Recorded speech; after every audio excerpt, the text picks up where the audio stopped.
Yesterday, I had a coaching session with one of my clients who is a business owner, clinician, and educator. She has had a rough year with consistency and retention, thus impacting the flow of her business systems and processes. She lost and then rehired 75% of her employees who have been with her for 3 months or less. However, as we progressed through the session, she was upbeat. Her business is stable. She shares that her business NPS scores hover consistently at 9 and 10.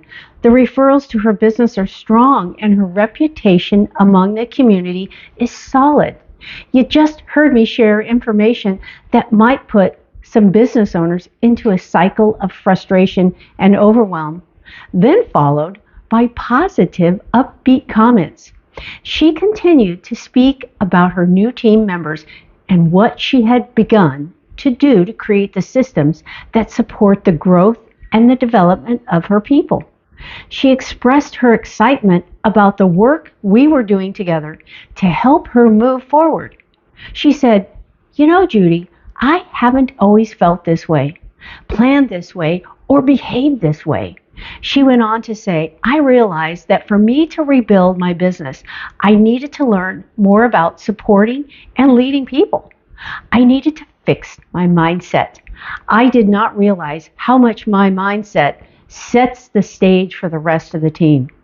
She went on to add, "I realized I don't want to keep doing everything. I want to build a culture and a team that drives the business.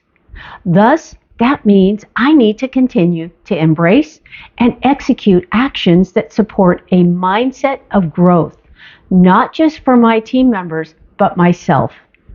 What is your mindset around how you lead yourself and your most important asset, your people?